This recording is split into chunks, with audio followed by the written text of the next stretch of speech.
Assalamualaikum warahmatullahi wabarakatuh. Jumpa lagi dengan saya pada kesempatan yang berbahagia ini. Saya membuat video cara mengendalikan hama penyakit walang sangit 5 menit teler insyaAllah.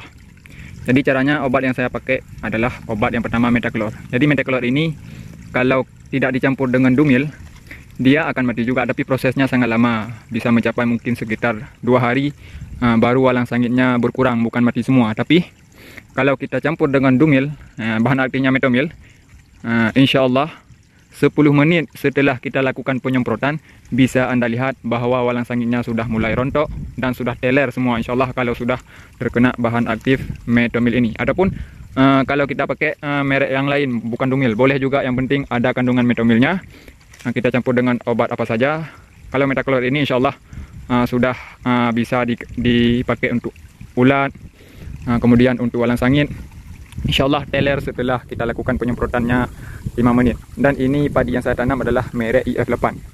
Jadi IF8 ini adalah salah satu tanaman padi yang sangat unggul kalau di Aceh sekarang ini.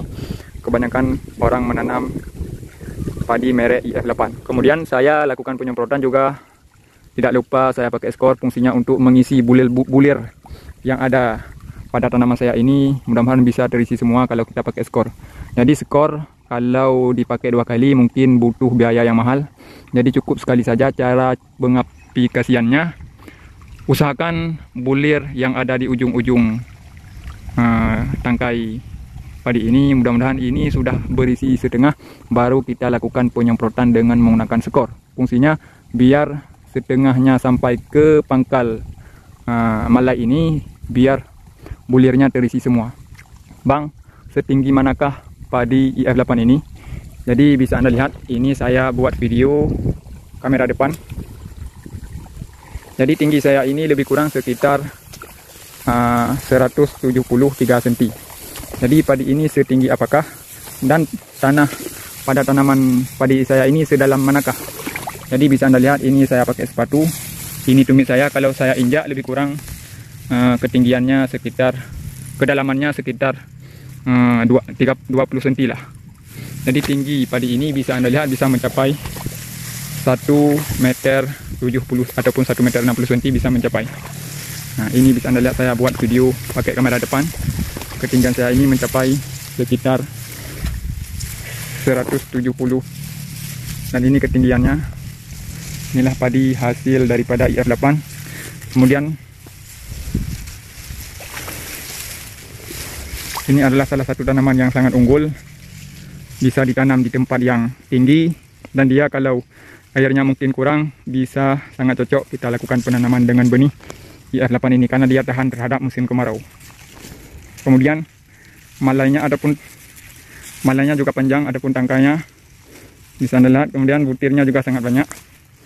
Bahkan kalau 1 hektar, kalau tanaman ini bagus, bisa mencapai lebih kurang sekitar 7 ton, bisa mencapai kalau tidak ada kendala, tidak ada penyakit. Dan insyaAllah tanaman ini tahan juga terhadap penyakitnya. Jadi tadi walang sangitnya sangat banyak, dan sekarang baru 5 menit saya lakukan penyemprotan. Bisa Anda lihat ini sudah tidak ada lagi. Kemudian akan saya perlihatkan di tempat yang belum saya lakukan penyemprotan, apakah walang sangitnya masih banyak ataupun tidak. Yuk kita lihat gimana prosesnya. Dan ini adalah yang belum saya lakukan penyemprotan. Bisa Anda lihat walang sangitnya sangat banyak. Nah, ini masih kelihatan. Kalau saya hembur seperti ini, maka dia akan terbang. Nah, jadi sangat banyak walang sangitnya. Tapi kalau kita lakukan penyemprotan dengan menggunakan cukup Metaklor sama Dumil, insyaAllah dia akan ampuh. Dalam jangka waktu 10 menit bisa Anda lihat bahwa walang sangitnya sudah hilang dan sudah mulai runtuh, sudah teler. Jadi ibaratnya kalau kita lakukan cuma menggunakan Metaklor aja, maka walang sangitnya cuma pening. Tapi kalau kita campur dengan Dumil, setelah pening langsung teler dia. Oke kawan-kawan, mungkin cukup sekian dulu video saya. Mudah-mudahan bisa bermanfaat. Bagi kalian yang mungkin setelah melakukan penyemprotan walang sangitnya tidak hilang, bisa Anda pakai dengan menggunakan Metaklor ini. Setelah kalian melakukan penyemprotan menggunakan Metaklor ini dan dicampur dengan Dumil, kalau tidak mati ataupun tidak teler, bisa tag video saya ini dan bisa komen di video saya ini. Bisa bisa kalian buktikan apakah yang saya bilang ini benar ataupun sebaliknya. Jadi cara melakukan aplikasinya, cukup digunakan satu tangki ini sekitar 30 mili. Nah, jadi kemudian kalau 2 mili ini, satu saset ini bisa dipakai sekitar 6 tangki. Oke kawan-kawan, mungkin cukup sekian dulu video saya akhiri, mudah-mudahan bisa bermanfaat. Jangan lupa menekan tombol like dan subscribe. Saya akhiri, assalamualaikum warahmatullahi wabarakatuh.